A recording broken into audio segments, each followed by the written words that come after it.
Hoy lunes 9 de julio a las 8:45 la mesa está llena. La casa está completa para recibir al presidente de la República. Bienvenido, señor presidente. Otto Pérez Molina, 6 meses después de haber llegado al poder. Paolo Hurtado, Pedro Trujillo, estamos listos para conversar con el presidente Pérez Molina. Muy bien, pues empecemos, señor presidente. El primer tema creo que es de obligado abordaje, la reforma constitucional. La pregunta que muchos televidentes se hacen: ¿por qué esas reformas y no otras? ¿Por qué ustedes como gobierno se centran en un paquete de reformas que puede tener una lectura u otra, pero por qué esa focalización? Bueno, yo creería que, primero que nada, muchas gracias por la invitación y gracias a ustedes por la entrevista. Yo creo que en el tema de la reforma constitucional nosotros abordamos 4 áreas. Ahora estamos hablando de 5 áreas realmente. Una es, primero, porque la población, nosotros el sentimiento que tenemos es que es necesario, ahora que no estamos en crisis, todas las reformas constitucionales, las mismas constituciones fueron hechas en momentos muy especiales, podríamos decir en momentos de crisis o saliendo de una crisis. Las últimas 2 reformas fueron una, después del Serranazo, que fue la reforma del 94, y la otra reforma que fue como consecuencia de los acuerdos de paz en el 99, que no pasó. Entonces nosotros decimos, ahora tenemos un momento de respiro y podemos hablar despacio, sin ninguna presión, sobre las reformas que deberíamos de hacer a la Constitución, y nosotros lo enfocamos en 4 grandes áreas. Seguridad y justicia, que nosotros creemos es importantísimo mejorarlo. La otra es el tema de la transparencia. Un tercer pilar es el tema del fortalecimiento político. Y el cuarto pilar sería la fiscalidad del Estado. Y el quinto, que lo estamos agregando, aunque ahorita lo tenemos incluido dentro de las reformas del fortalecimiento del sistema político, es el tema de los pueblos indígenas, que nosotros creemos que es una realidad en el país y creemos de por lo menos incluirla. Entonces son esas 5 grandes áreas en las cuales en un momento que no hay presiones, pero no crisis, no llega a una crisis. Y es un momento de que podamos sentarnos, poder platicar y poder decir, bueno, hablemos de cuáles son reformas. Tal vez algunos dicen, mire, son mínimas, otros dicen son muchas, no deberían de hacerse, las pueden hacer por medio de la legislación ordinaria, pero hay puntos que no se pueden hacer por legislación ordinaria y que nosotros creemos que son importantes poderlas hablar, dialogar e impulsarlas. Presidente, pero en ese mismo diálogo ya le han dicho sectores como hoy, el sector empresarial, que no está de acuerdo, que primero hagan reformas a través del Congreso a ciertas leyes y que se discuta eso antes. ¿Cómo recibe usted esas negaciones de entrada en este diálogo? Mire, yo lo que le respondo a ellos es, una cosa no es excluyente de la otra. Usted puede trabajar reformas constitucionales que tienen todo un proceso y puede trabajar las reformas con leyes ordinarias. Le quiero contar, de hecho, la propuesta nuestra de las reformas a la Constitución Política de la República están provocando reacciones para empezar a reformar leyes ordinarias que han estado por mucho tiempo. Por ejemplo, mañana tengo reunión con la Comisión del Congreso de la República, la Comisión Electoral y de Partidos Políticos, y ojalá mañana logremos un acuerdo para que unos digan, mire, estas reformas nosotros las incluimos en la ley electoral y de partidos políticos, yo las saco de la reforma constitucional y nos quedamos en, ojalá, bien armonizado con las reformas que sí son necesarias que vayan a la Constitución Política de la República. Pero el argumento que dio el CACIF no es necesaria una reforma constitucional, se puede hacer por leyes ordinarias. No es cierto. Hay reformas que no se pueden hacer por leyes ordinarias y por eso impulsamos nosotros la reforma constitucional. Pero usted sabe que hay reformas concretas que le molestan al CACIF o que parece hacerlo sentir incómodo. Por ejemplo, la que mencionó usted como el quinto eje, la de pueblos indígenas, el reconocimiento de la nación como pluricultural y multilingüe. ¿Cómo se explica usted ese rechazo a un punto como ese, por ejemplo? Mire, esas son las cosas que nosotros nos hubiera gustado que el CACIF nos dijera, mire, no estamos de acuerdo en estos puntos, pero decir no estamos de acuerdo y todo puede ir por leyes ordinarias, nosotros lo rebatimos y le decimos, mire, la inclusión de los pueblos indígenas que hoy en la Constitución, imagínense, aparecen como comunidades indígenas, en donde no reconocemos que nuestra nación es multiétnica, plurilingüe y multicultural. Eso es lo que nos provoca que ahora que me reuní la semana pasada con las organizaciones de los pueblos mayas, nos llegaran a decir, miren, nosotros no estamos de acuerdo con lo que usted está proponiendo, porque nosotros queremos una Asamblea Nacional Constituyente que haga una nueva constitución y que sea incluyente, no como la constitución que hoy tenemos, que es excluyente porque no nos toma en cuenta. Esa es la posición de ellos.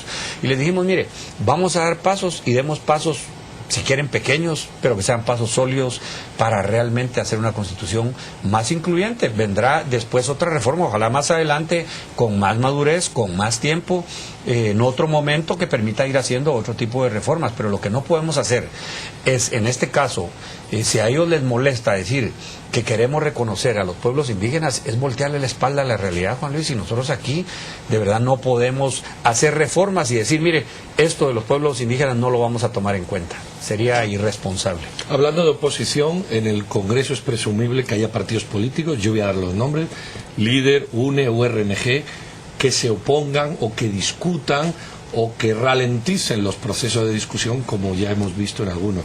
¿Qué esperan ustedes en el Congreso que es una segunda línea de combate de toda esta reforma? Sí, ahí va a ser importante. Nosotros ojalá logremos tener realmente pues por lo menos necesitamos 105 votos para que pueda pasar la reforma. Pero el otro tema es que no se nos convierta en lo que pasó en los acuerdos de paz, en donde de 12 reformas que venían llegaron a 57 y terminó frenándose. Pero también hay otros ingredientes, como por ejemplo era el último año del gobierno del presidente, venía con mucha fuerza el otro partido y el otro candidato, que obviamente estaban opuestos y se habían opuesto a todo el proceso de paz. Hay otros elementos que hay que tomar en cuenta.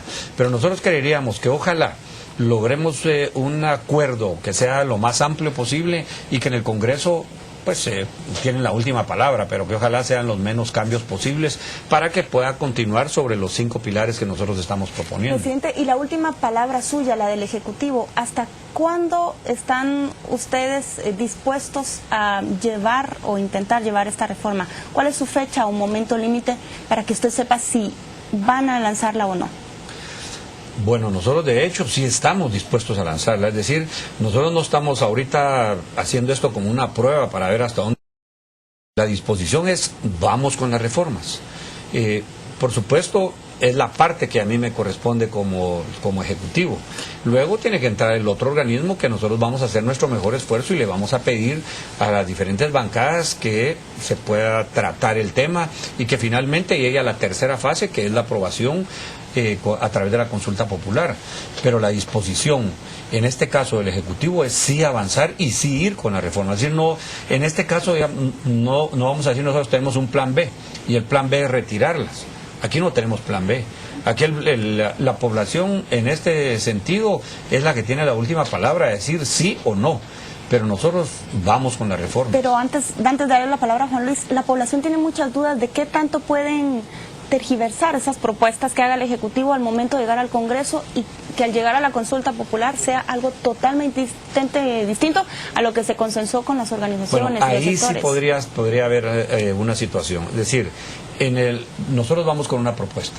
Si el Congreso le cambia el sentido completo a la propuesta que nosotros tenemos, pues nosotros nos tocaría oponernos a eso, y la forma de oponernos es llamar al no, lo cual sería verdaderamente triste que nos tuviera que suceder una situación de estas, porque yo esperaría que en el Congreso se puedan terminar de afinar, porque es el derecho que a ellos les corresponde como organismo legislativo, pero no cambiarle el sentido, ojalá, a la propuesta que nosotros estamos llevando.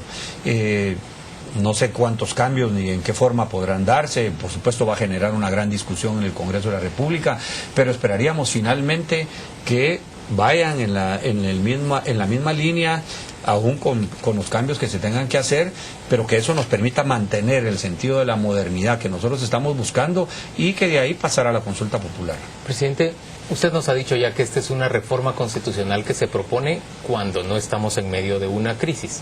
Y usted tiene ya 6 meses de hacer gobierno. Menciónenos un problema que desaparecería a la hora de hacer gobierno si usted consigue que estas reformas pasen a la Constitución. Bueno, es que aquí nosotros, ese es el otro punto, Juan Luis, no estamos buscando la coyuntura, realmente estamos buscando ver hacia adelante. Yo lo que estoy diciendo es, mire, si a los pueblos indígenas nosotros no los tomamos en cuenta, yo no sé si dentro de 8 años o 10 años ellos puedan exigir de alguna otra forma las cosas que hoy hemos visto incipientemente, que cada día las reclaman más. Exigir una autonomía o incluso una escisión. Por supuesto. Entonces, a esas cosas son las que nosotros nos tenemos que adelantar y esa es la visión que nosotros estamos teniendo. Si las reformas constitucionales, yo puedo pasar los 3 años y medio que nos quedan en la presidencia de la República con o sin reformas. ¿No le apremia ningún problema para proponer estas reformas? Es decir, que sea de coyuntura, no. Porque si estuviéramos trabajando reformas constitucionales por resolver la coyuntura, creo que ahí sí estaríamos mal. La coyuntura la tenemos que resolver nosotros de otra forma. Pero aquí lo que estamos viendo es anticipar, es primera vez que estamos empujando unas reformas constitucionales para modernizar el Estado, sin la presión de una crisis y en donde podemos hablar sin que estemos con la amenaza de que nos está pasando algo. Pero si queremos tener la visión de Estado, pues yo creo que sí es el momento para hacerlo. Pero las reformas no van para decirle, mire, al pasar las reformas yo me voy a arreglar el problema fiscal del Estado. No, lo estamos viendo para mediano y largo plazo. O me voy a quitar el problema político que tengo ahorita, no. Yo creo que lo que estamos haciendo es, en el tema político, si usted lo mira, lo que estamos haciendo es acercar al elector a la persona que está eligiendo. Especialmente, no solo en el tema del Congreso, sino también en el tema de las corporaciones municipales. Esas cosas se pueden hacer vía reforma constitucional y no vía ley electoral y de partidos políticos. ¿Qué cosas se han quedado, presidente, en el tintero que le hubiera gustado que se incluyeran ahí en vez de 50, 60 o quedan para el siguiente? Por ejemplo, hay 2 temas que se discuten, podrían ser uno, la pena de muerte, que está ahí y no se cumple, y esa tibieza que algunos han interpretado en preferentemente habrá un equilibrio fiscal, cuando países europeos están diciendo, incluyendo en sus constituciones, tiene que haber un equilibrio fiscal. ¿Qué se ha quedado? Bueno, el problema aquí, bueno, se han quedado varias cosas.